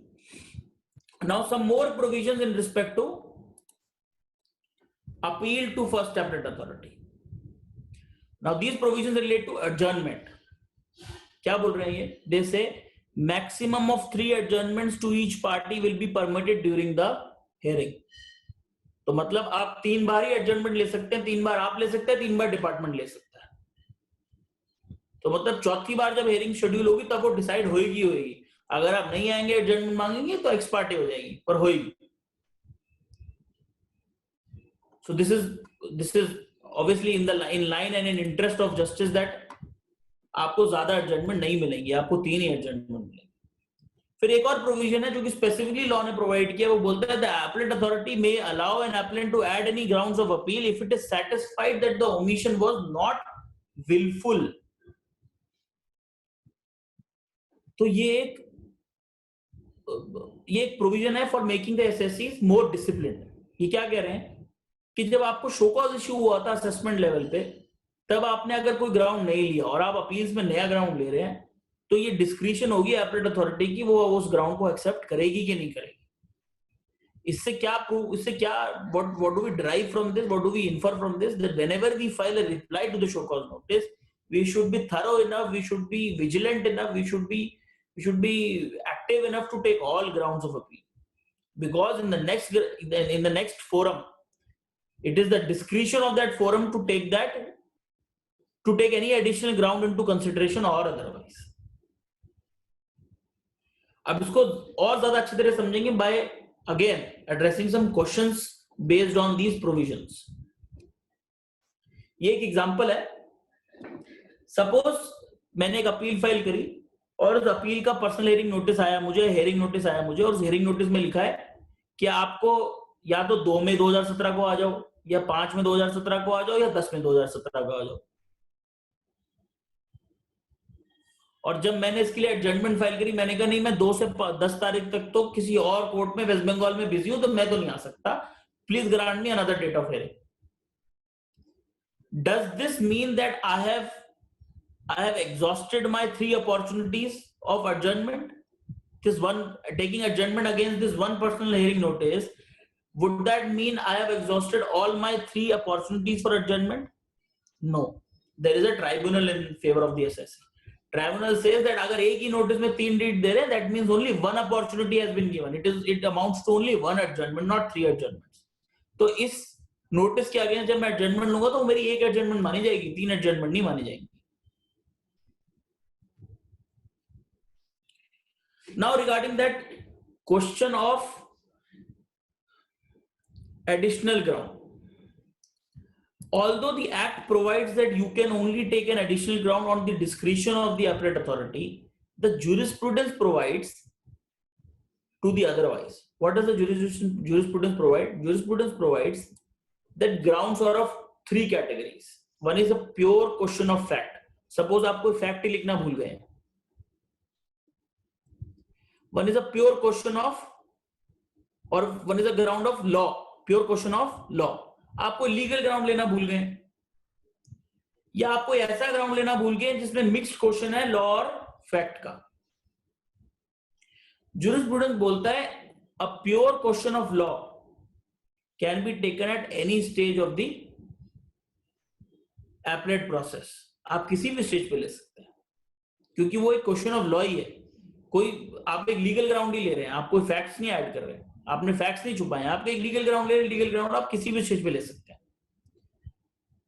Facts के लिए जो jurisprudence is, tribunal is the last fact finding authority. तो if you go by jurisprudence, tribunal is the last fact finding authority. Then what happens to a ground which is factual plus legal in nature? उसके लिए jurisprudence provides that a ground which is factual as well as legal in nature would be considered as a legal ground, and that can also be taken at any stage of the appellate process. So contrary to what is provided under GST law, jurisprudence provides कि legal ground आप किसी भी stage पे ले सकते हैं, factual ground आप tribunal stage तक ले सकते हैं।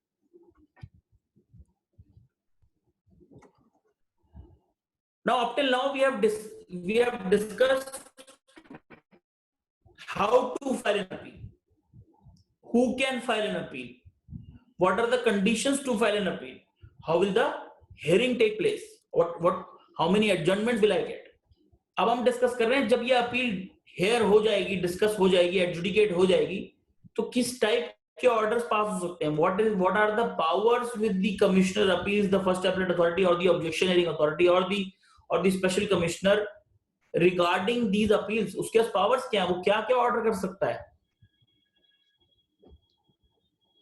उसके लिए हमारा एक्ट प्रोवाइड करता है, act provides that the appellate authority may pass an order to modify, the words are modify, confirm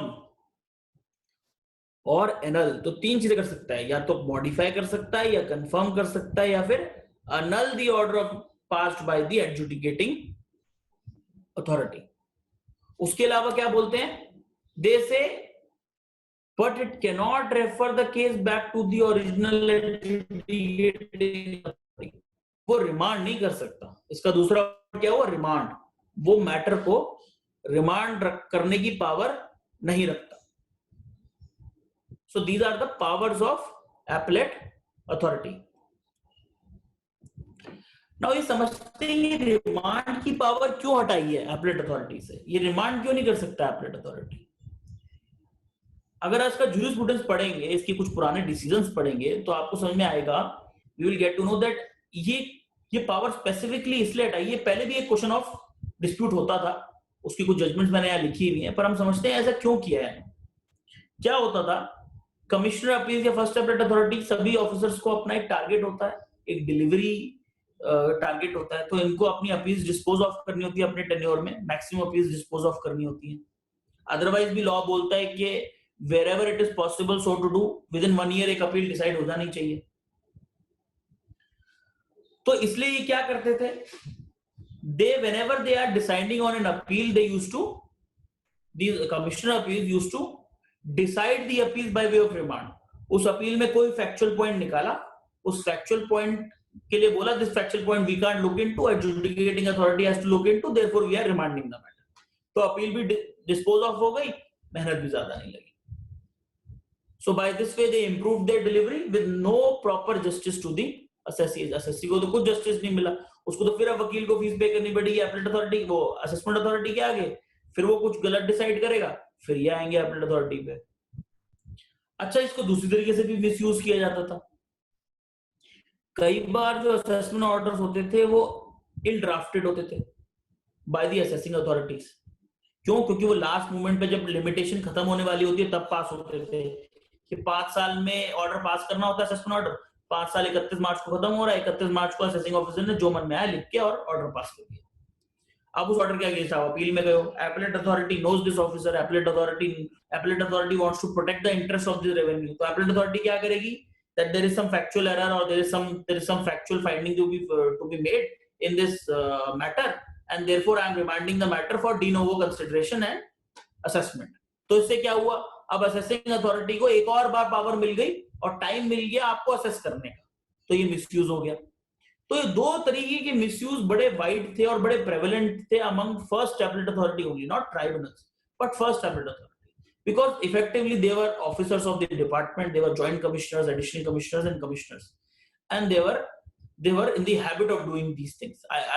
This is not a comment on the whole commissioner or fraternity, but many of them were in the habit of doing this, and this has been recorded in various judgments also. So in order to avoid that situation, they have specifically taken away powers from commissioner appeals, from first appellate authority to remand the matter. Now whatever it may be, कोई factual finding करनी है तो भी आप करें, कुछ और ढूंढना है, कुछ और इसमें कैलकुलेशन करनी है तो भी आप करें और डिसाइड करें मैटर, आप रिमांड नहीं कर सकते. तो रिमांड की पावर्स इन्होंने इसलिए ले ली. आप समझते हैं जो 3 वर्ड है, that they have powers to confirm, modify and annul. तो ये जो 3 पावर्स है इसका मतलब क्या है, क्योंकि यही कर सकते हैं वो, इसके अलावा कुछ नहीं कर सकते. They are only sitting in appeal. अब कंफर्म का क्या मतलब है, जो भी डिसाइड किया उसको कंफर्म कर दो, इजी. अनल का क्या मतलब है, जो भी डिसाइड किया उसको सेटिस्फाइड कर दो, ठीक है.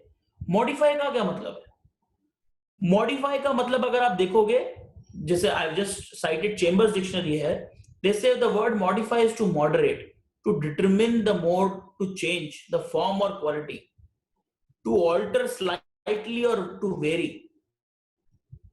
सो मॉडिफाई का मतलब ये नहीं है कि So let's take an example. Suppose आपके अगेंस्ट ऑर्डर था 100 रुपए का, और वो ऑर्डर किस पे था कि आपके आप सोप सेल करते हैं और सोप को 5% पे टैक्स होंगे या 12% पे. उन्होंने कहा नहीं 12% पे होंगे, आप कह रहे थे 5% पे होंगे, तो उन्होंने 7% की डिफरेंशियल डिमांड निकाली जो 100 रुपए बनती थी.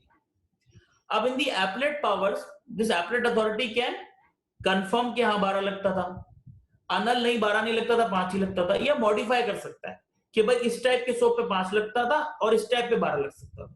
तो ये मॉडिफिकेशन हो गई. मॉडिफाई का मतलब ये नहीं है कि 100 के 120 कर दिया आपने, या सोप के बाद साथ आप डिटर्जेंट भी बेचते हो, डिटर्जेंट का भी मैटर आप ले आए अपील में. You are in appeal, you have to only adjudicate upon what is the question before you, not go beyond it. So modify is to modify the question in appeal, not go beyond the question in appeal. So this is the scope of modification. But इसके साथ जब scope लिख रहे थे act में first appellate authority की, इन provisions के साथ एक और प्रोविजन जोड़ दिया, and this is basically on the behest of the state tax department, state VAT authorities.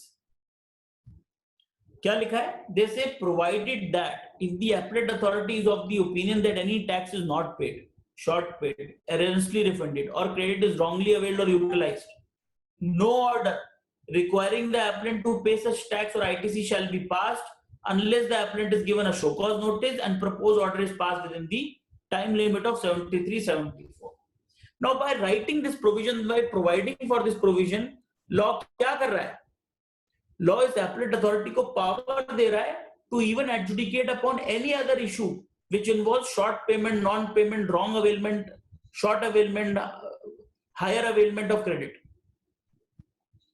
तो एक तरीके से इन पावर्स के साथ लॉ एपलेट अथॉरिटी को एपलेट अथॉरिटी के अलावा और क्या बना रहा है, असेसिंग अथॉरिटी भी बना रहा है. उनको पावर दे रहा है कि आप और कोई इशू भी डिसाइड कर सकते हैं शो कॉज नोटिस इशू करके. जबकि हमने शुरुआत में ही पढ़ा था, सेक्शन 28 में लिखा हुआ था कि appellate authority shall not perform any functions which are in the nature of normal tax officer. Adjudication function उनको नहीं करने हैं. They are not allowed to do that, but by this power they are giving them functions and they are giving them powers to act as even adjudicating authority. So suppose you are in appeal for a classification of soap and you are also selling detergent, this appellate authority, while sitting in appeal and deciding about the classification of soap, can issue you a show cause notice doubting the classification of detergent and become assessing authority. जबकि हमने पहले पढ़ा है appellate authority cannot exercise powers of a normal assessing authority. तो ये contrary provisions है law में, पर है.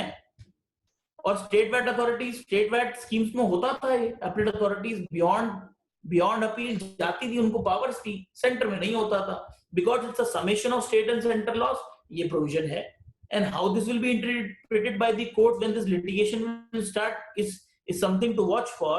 But अभी तो है. And what we can derive this from this is that they are assessing authorities also. They can go beyond appeals, provided some high court may hold it to be ultra vires the act or ultra vires the scheme or something like that.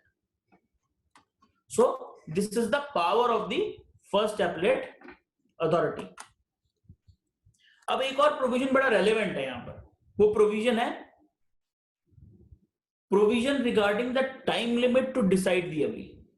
ये provision क्या बोलता है? ये बोलता है appellate authority shall where it is possible to do so hear and decide every appeal within a period of 1 year from the date on which it is filed. तो word क्या है? Where it is possible to do so. अभी if you read literally it means that 1 year is only persuasive in nature. 1 साल का time limit जो appeal authority को दिया गया है अपील डिसाइड करने के लिए, वो परसुएसिव है कि आप कोशिश करें एक अपील में 1 साल में अपील डिसाइड करें. नहीं भी हुई तो यहाँ पर कोई टाइम बायरिंग नहीं है. बट अभी रिसेंटली कुछ डिसीजन आए जिन्होंने बोला है कि अगर आपकी हेयरिंग हो गई है, सारे एविडेंसेस कलेक्ट हो गए हैं, उसके बाद भी आप 1 साल तक डिसाइड नहीं करते हैं, then you are flouting this provision, then you are contravening this provision, and then the appeal is decided in favor of the assessee. So there are decisions recent decisions which should provide that if an appellate authority, where it was possible for it, the assessable appellate authority, that is the hearing has taken place, और उस hearing की date से भी आप 1 साल के अंदर decide नहीं कर पा रहे हैं और कोई और एडिशनल एविडेंस भी कलेक्ट नहीं कर रहे हैं, तब ये appellate authority का कॉन्ट्रवेंशन है. then the appeal is decided in favor of the assessee. So ये कुछ डिसीजंस हैं जो फेवर में आए. डिसीजन का नाम है सुंदर systems, Delhi high court decision.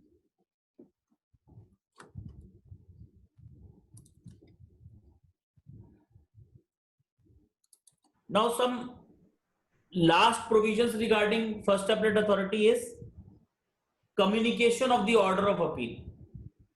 तो कम्युनिकेशन के लिए क्या बोलते हैं? कम्युनिकेशन के लिए बोलते हैं that communication shall be made to the obviously the appellant, the respondent, the adjudicating authority, and shall also be sent to the corresponding state tax authorities. ऐसा क्यों लिखा उन्होंने? Obviously their interest is also involved there. So obviously उनको भी communication तो होना ही चाहिए, इसलिए उन्होंने बोला communication इन सब पार्टीज को होगा. वैसे इसको लिखने की इतनी कोई इंपॉर्टेंस नहीं है. क्यों? क्योंकि अब आजकल पोर्टल पे ऑर्डर पास होते हैं और पोर्टल पे जैसे ही ओके दबाते हैं इन सब अथॉरिटीज को अपने आप ही ऑर्डर चला जाता है. एक बड़ा इंपॉर्टेंट प्रोविजन उन्होंने डाला सेक्शन 107 में, वो बोलते हैं along with the detailed order appellate authority has to issue a summary order clearly indicating the final amount confirmed. ये बड़ा इंपॉर्टेंट है और इसकी बड़ी प्रैक्टिकल एप्लीकेशन है. क्या प्रैक्टिकल एप्लीकेशन है? they say that along with the detailed order, appellate authority has to issue a summary of order clearly indicating the final amount confirmed. बहुत बार देखा गया पहले भी, जब भी appellate authority कोई ना कोई अपील डिसाइड करती है तो क्वेश्चन ऑफ लॉ या बेसिक जो क्वेश्चन होता है उसको डिसाइड करके जो एक्चुअल उस क्वेश्चन को आंसर करके हमारी डिमांड बनेगी एसएससी की, उस पर कोई कमेंट नहीं होता. Assessee is left to calculate the demand on its own, even the interest on that demand on its own, and deposit.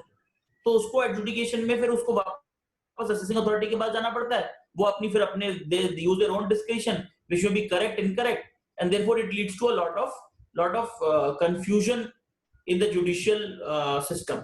तो ना अब बड़ा क्लियरली लिख दिया कि आप सिर्फ क्वेश्चन ऑफ लॉ डिसाइड नहीं करेंगे, आप एक ऑर्डर समरी भी पास करेंगे कि भाई इस ऑर्डर जो हमने दिया उसका क्या इंपैक्ट है, इसके हिसाब से आपका टैक्स इतना बनता है, इंटरेस्ट इतना बनता है, और पेनल्टी इतनी बनती है, और फाइन इतना बनता है, और कोई और अमाउंट है तो वो इतना बनता है.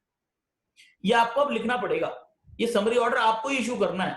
अब असेसी आपका ऑर्डर ले लेके जुडिशियल अथॉरिटी पास नहीं जाएगा और पूछेगा नहीं, या जुडिशियल अथॉरिटी अपनी मनमानी करके आपसे कुछ भी डिमांड नहीं करेगी. सो this is again in the interest of justice, in the interest of effective justice, in favor of the assessee. अब एक और क्वेश्चन है, जो लास्ट क्वेश्चन है फर्स्ट अपीलेट अथॉरिटी का, वो क्वेश्चन है क्या अपील फाइल करने के लिए कोई फीस है? एक तो 10% प्री डिपॉजिट है, कोई फीस भी है. अभी तक एक्ट में कोई फीस नहीं है.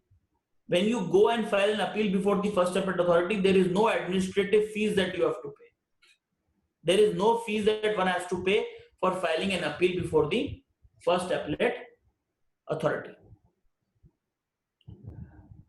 To summarize, an appeal before the first appellate authority, we are summarizing the legal provision, and then we will just discuss 2-3 practical issues of filing the appeal online or otherwise, take some questions if somebody has, and then we will close. If we are to summarize, an appeal before the first appellate authority can be passed only by, or can be passed only against an order of the adjudicating authority. मतलब advance ruling authority के या फिर anti profiting authority के order के against first appeal में नहीं आ सकते. ये अपील एसएससी भी फाइल कर सकता है, रेवेन्यू भी फाइल कर सकता है. टाइम लिमिट 3 महीने प्लस 1 महीने एसएससी के लिए, 6 महीने प्लस 1 महीने डिपार्टमेंट के लिए. इस अपील को फाइल करने के लिए 10% टैक्स अमाउंट का प्री डिपॉजिट कराना पड़ता है. 10% जमा कराते ही बाकी सारा अमाउंट स्टे हो जाता है. मतलब स्टे एप्लीकेशन या waiver of pre deposit application file नहीं करनी होती. इस अपील के डिसीजन करते वक्त आपको 3 एडजमेंट मिल सकती हैं एज एन एसएससी. डिपार्टमेंट को भी 3 एडजमेंट मिल सकती है एज डिपार्टमेंट, एज रिस्पोंडेंट. उसके बाद appellate authority can decide the question in appeal, maybe can also decide questions which are not there in the appeal. Appellate authority can confirm the demand, can reject the whole demand, can also modify the demand. They have the powers हैं ये. Along with passing the order and deciding the question in appeal, the appellate authority also has to issue a summary order indicating the tax, interest, penalty, and other amount applicable or leviable or recoverable from the appellant or assessee. इसके अलावा appellate authority in any case cannot remand the matter back on any factual finding before the or to the jurisdictional or the assessing authority. This is the basic provisions of first appeal under GST law. And one more thing, that appeal has to usually be filed electronically unless you have a notification from the commissioner of the state or the center in the respective state or center that you are working under. Now, having understood the whole process of filing appeal, or rather the whole provisions of first appeal, your rights, your conditions, powers of the commissioner of appeals, let us see how this appeal is actually filed on the board portal. Let us see the practical application of it. So the next slide displays the GST portal which you have to use for filing this appeal, because Rule 108 provides that appeal has to be filed electronically or otherwise when it is notified. So we will see electronically. Once you log into your portal, you have to go on Services tab. In the Services tab, you have to go to User Services and My Applications. Under My Applications, there will be a lot of, in the drop down, there will be a lot of applications. You have to select Appeal to Appellate Authority. After selecting appeal to appellate authority, you have to click on new application because you are filing appeal for the first time. So you will press new application. Once you press new application, you will be given this screen.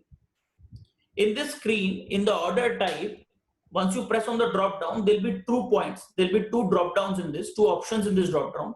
One will be registration order, the other one will be demand order. So suppose your appeal is against a rejection of registration, then you select registration order. Suppose your appeal is against an order creating any demand on you, tax, interest, penalty, fine, other any demand, then you select demand order. You fill in the demand or the registration order number here and then press search. Once you press this search, the system will look for this order in the backend system and give you the form for appeal. That is how you file the appeal in the system on the online portal. Manual is very easy. Manual, you have just take out the form, take a printout, fill the form, put in some annexures, whatever you case laws, compilation of case law, and you file it manually.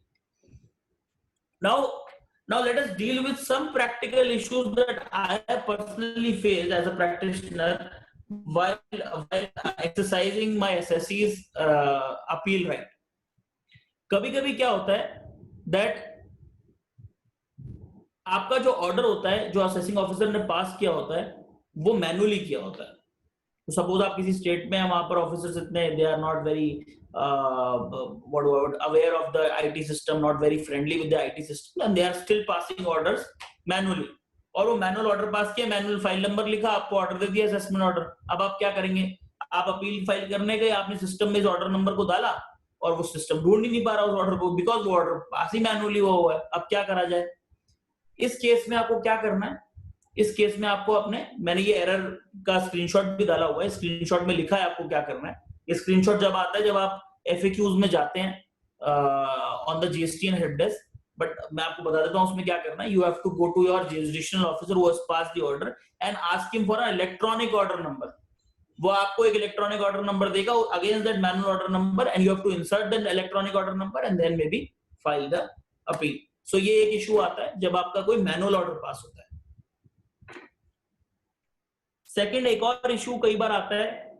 To take an example, it's a very rare issue, it's a very peculiar issue. I faced it in one of my clients. The issue is, suppose आपका SSC है वो गुजरात में located है और उसका जो recipient है, उसका जो बायर है वो आंध्र प्रदेश में लोकेटेड है, और कोई मूवमेंट हो रही है ऑफ गुड्स या sold goods to his buyer in Andhra Pradesh from Gujarat to Andhra Pradesh. तो truck while reaching Andhra Pradesh also passes through Madhya Pradesh. तो मध्य प्रदेश में कोई ऑफिसर आपका उस ट्रक को रोकता है और बोलता है भाई ये ई-वे बिल जो बना है ये गलत है, इसमें इनवॉइस नंबर गलत लिखा हुआ है, और वो सेक्शन 129 में आपकी एक ऑर्डर पास कर देता है. अब जब वो सेक्शन 129 में ऑर्डर पास कर देता है, तो आप देखिएगा ज्यादातर ये जो चेक पोस्ट ऑफिसर हैं, जब ये ई-वे बिल के ऑर्डर पास करते हैं, ई-वे बिल की डिमांड के सेक्शन 129 में, ये बोलते हैं हमें हमारी स्टेट का CGST SGST दीजिए, जबकि demand legally speaking they can only demand IGST on an interstate movement. They can only demand IGST, but still they say tax and penalty of CGST SGST should be paid. अब आपको truck छुड़वाना है, you have no other option, तो आप क्या करते हैं? CGST SGST पे करने के लिए राजी हो जाते हैं. पर अब क्या आप अपनी गुजरात रजिस्ट्रेशन से CGST SGST पे कर सकते हैं? MP का नहीं कर सकते. तो आप क्या करते हैं? एक सोल्यूशन है. आप क्या करेंगे? एक टेम्पररी रजिस्ट्रेशन ले लेते हैं.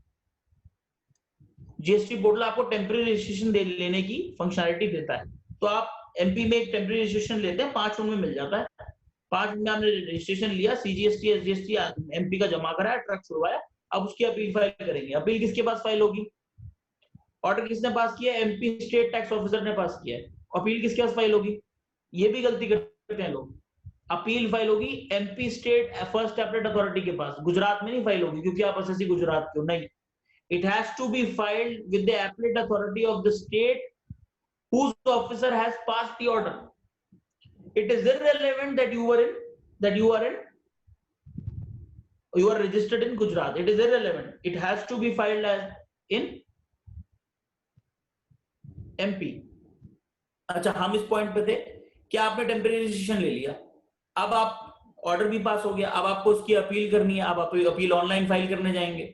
अब इस टेम्परेरी रजिस्ट्रेशन में you will find that there is no functionality to file an appeal online. और आप एमपी स्टेट में देखेंगे तो कोई सर्कुलर या कोई नोटिफिकेशन भी नहीं है which allows you to file appeal manually. तो अब आप करेंगे क्या? आप अपील ही फाइल नहीं कर पाएंगे। तो ये भी एक प्रैक्टिकल इशू है। इस केस में क्या करेंगे, हम कलकत्ता हाईकोर्ट का हेल्प लेंगे और एपलेट अथॉरिटी से बोलेंगे that since there is no functionality you have to accept an appeal manually, provided relief मिल गया तो ठीक है, नहीं मिला तो you have to definitely approach the high court or the grievance redressal committee at the zonal level and at the central level। ये आपको करना पड़ेगा। तो हमने इसमें दो इशू समझे, एक टेम्परेरी रजिस्ट्रेशन में अपील फंक्शनलिटी नहीं है ऑनलाइन फाइल की। सेकंड, अगर आपकी ईवे बिल का कोई ऑर्डर है, डिमांड ऑर्डर है, वो किसी स्टेट के ऑफिसर ने पास किया, तो आपको उसी स्टेट की एपलेट अथॉरिटी के पास जाना है, अपनी रजिस्टर्ड स्टेट के पास नहीं जाना है।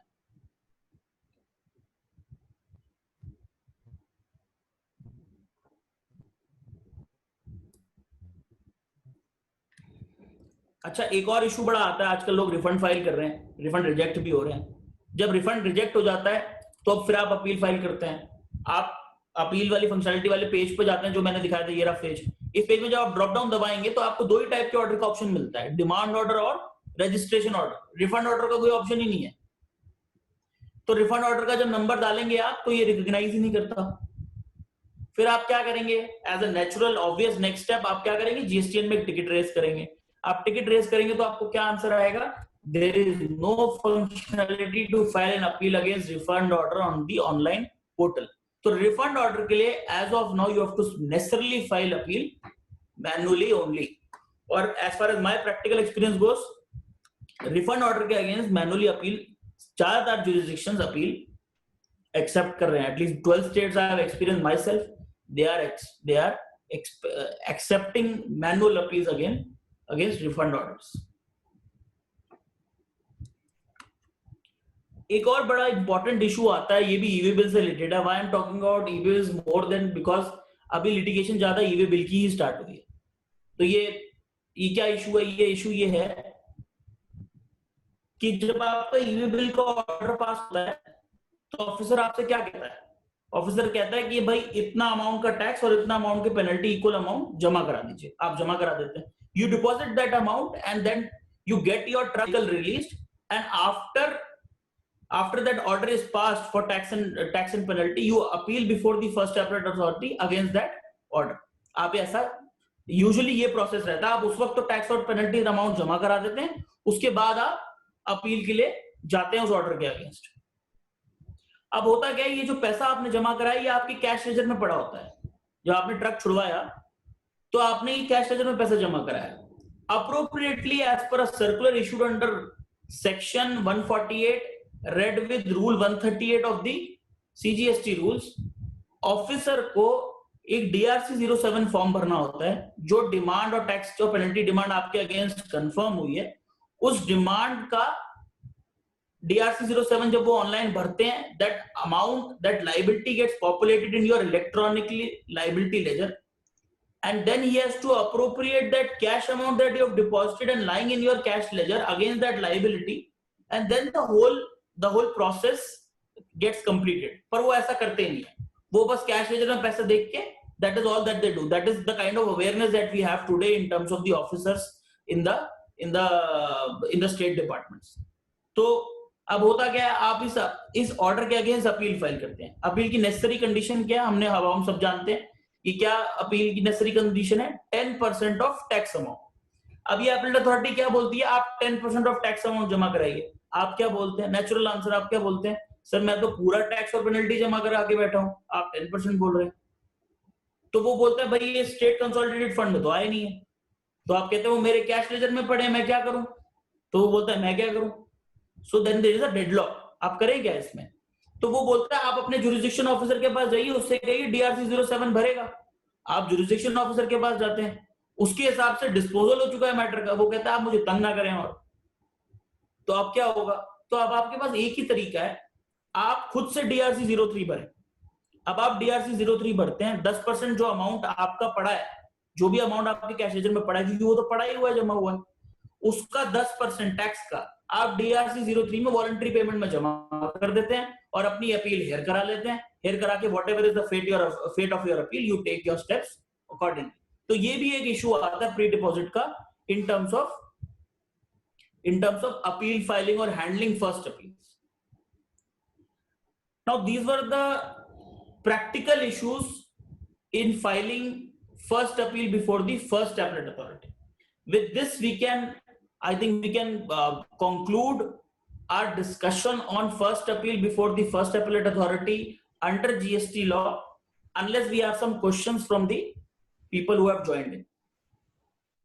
Thank you so much, Saurabh ji. I think it was an amazing deliberation on appeals. मेरा तो मन कर रहा है कि आप बोलते ही चले, आपको रोकने का बिल्कुल भी मन नहीं है.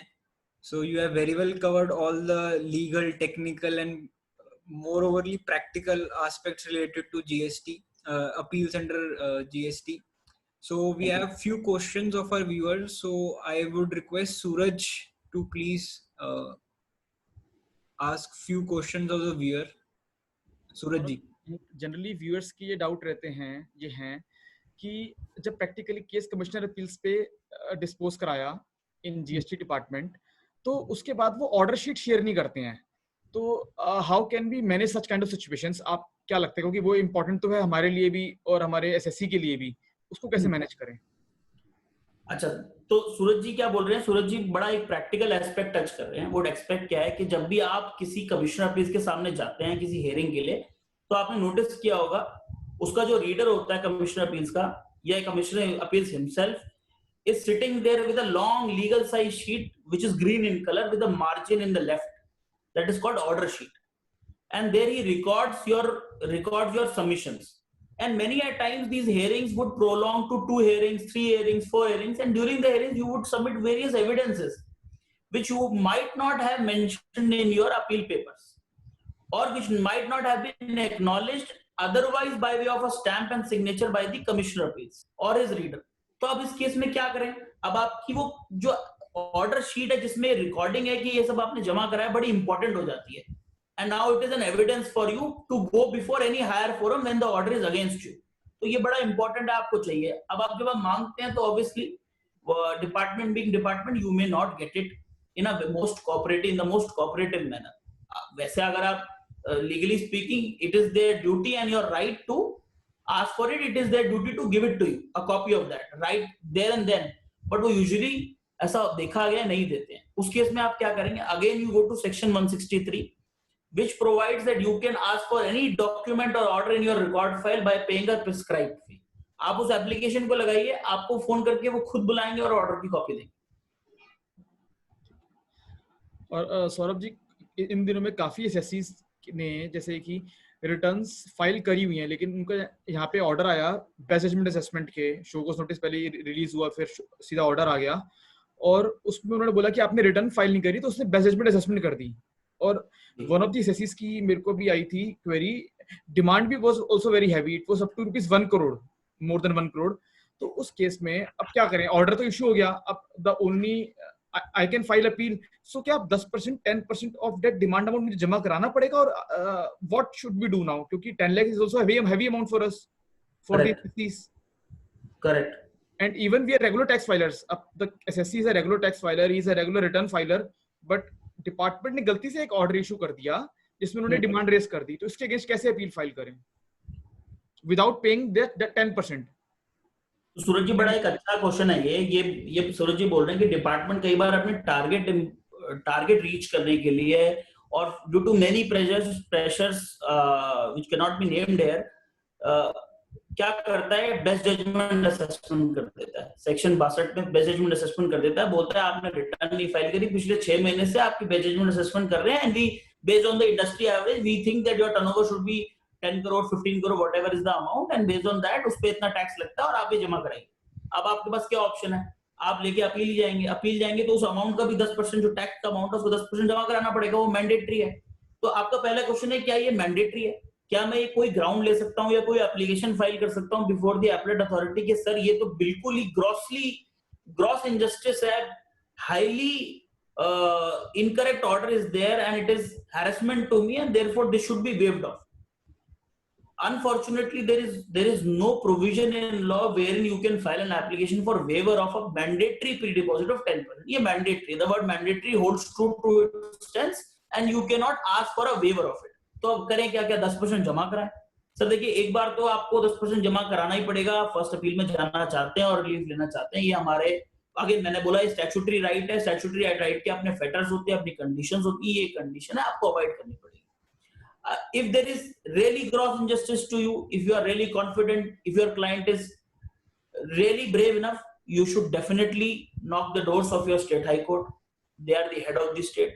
You can very well, and there is a jurisprudence, strong jurisprudence behind it, that you can challenge these kind of best judgment orders before the high court and get them quashed, get them set aside. So when you approach the High Court, there is obviously no pre-deposit. You approach the High Court under a writ petition under Article 226 of the Constitution of India. That would be a writ for a mandamus, an order from the High Court to direct the lower authorities to function in the manner that they should function and not in the manner they want to function. Thank you very much. Can I ask one last question? Yes, any number of questions. There was one query that we used to face generally, that जब हम refund file करते हैं, officer has a right to issue a deficiency memo. वो एक deficiency memo issue करके हमसे बोल सकता है कि आपकी refund application reject हो गई है क्योंकि आपको ये उसमें चीजें fill करके दोबारा refile करना पड़ता है हम लोगों को. DM issue हो सकता है पहले. अब हम deficiency memo के बाद जब हमने refund दोबारा file किया, तो what he says कि आपकी जो 2 years की time period था for filing refund वो expire हो चुका है. मतलब let's say हमने एकदम H पे किया था, अब memo issue हुआ, उसके बाद 2 years cross हो गए, तो अब वो उसकी बेनिफिट नहीं देता हम लोगों को इस पीरियड का इसको कैसे हैंडल करें? अच्छा, तो सूरज जी, आप बड़ा इंपॉर्टेंट पॉइंट हाईलाइट कर रहे हैं. ये भी बड़ा प्रैक्टिकल है और बड़ा प्रेवलेंट है आज की डेट में, क्योंकि आज की डेट में लिटिगेशन दो ही चीजों पे हो रही है, एक रिफंड पे हो रही है, एक ई-वे बिल पे हो रही है. आप रिफंड की बात कर रहे हैं, रिफंड के सर्कुलर और जिस रूल की आप बात कर रहे हैं वो रूल है रूल 8990 एंड और आपका जो सर्कुलर जो मास्टर सर्कुलर आया 2018 में, उसको रिवाइज किया 2019 में और 2 बार 20 में भी किया है. उसमें लिखा हुआ है कि जब भी आप रिफंड एप्लीकेशन फाइल करते हैं तो officer has the power to issue you a deficiency memo for incongruencies incompleteness in the refund application which has to be corrected by the SSC and has then after correction whenever he files the refund application that will be like filing new refund application और जो refiling की date होगी वही original filing की date मानी जाएगी. तो उसमें कई बार क्या होता है 2 साल का टाइम लिमिट है रिफंड फाइल करने के लिए. आपको एक बार डीएम इशू हुआ, दूसरी फिर जब आपने रीफाइल किया तब तक 2 साल निकल गए हैं, तो अब आप क्या करें?